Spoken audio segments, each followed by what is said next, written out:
ఈ రోజే డౌన్లోడ్ చేయండి. మీ ఫేవరెట్ షోస్ చూడండి.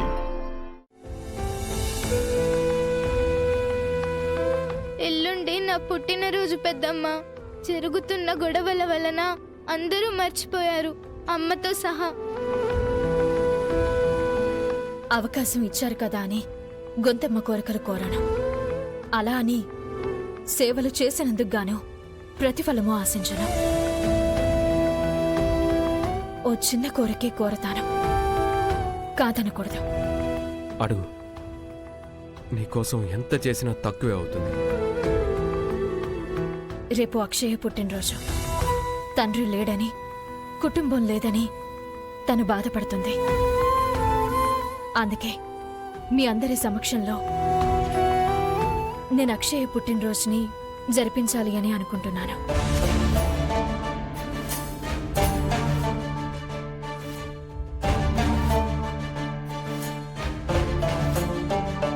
నా అక్క ఇంట్లో పుట్టినరోజు ఏర్పాట్లని చేసుకుంటాను. మీరందరూ వచ్చి అక్షయ్ని ఆశీర్వదించండి.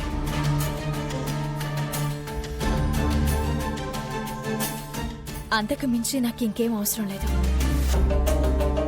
మీ అందరినీ ప్రాధేయపడుతున్నాను. నైస్ గా భలే కోరిక కోరిందిగా. అందరినీ పుట్టింటికి రప్పించుకోవాలని పెద్ద ప్లానే వేసింది. మేమైతే అసలు రాం. నేను నా భర్త కూడా రాము. వేదా, చిన్నపిల్ల విషయంలో మనం కొద్దిగా పెద్ద మనసు చేసుకుంటే బాగుంటుంది కదా. అవును గ్రాని, అందరం వెళ్దాం. అక్షయ్ ఆనందపడుతుంది. దాని ఆనందం కోసం మేమందరం బాధపడాలా? అవని చాలా న్యాయమైన కోరిక కోరింది. న్యాయమని నీకు అనిపిస్తుంది, మాకు అనిపించట్లేదు. అవని, నేనైతే వస్తాను.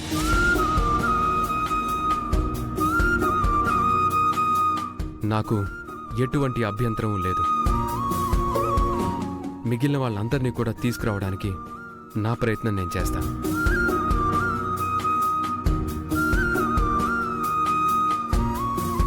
నువ్వు కోరిన ఈ చిన్న కోరికను తీర్చాలి కదా, అందుకే ఫ్యామిలీ మెంబర్స్ అందరితో వస్తాను.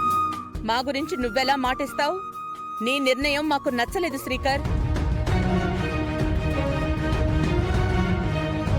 మన అనుమతి లేకుండా ఎన్నికల్లో వాగ్దానాలు ఇచ్చినట్టు ఇచ్చుకుంటూ పోతున్నాడు. మనకు అవనికి మధ్య ఎన్ని గొడవలున్నా మనం కొన్నిసార్లు మానవత్వంతో ఆలోచించాలి. నువ్వు బయలుదేరవని.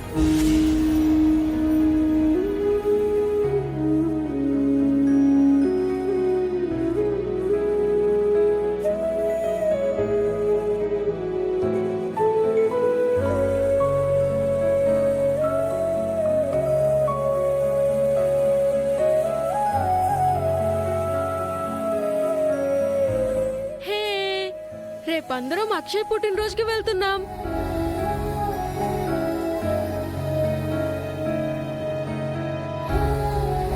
మంచి పని చేసావు శ్రీకర్.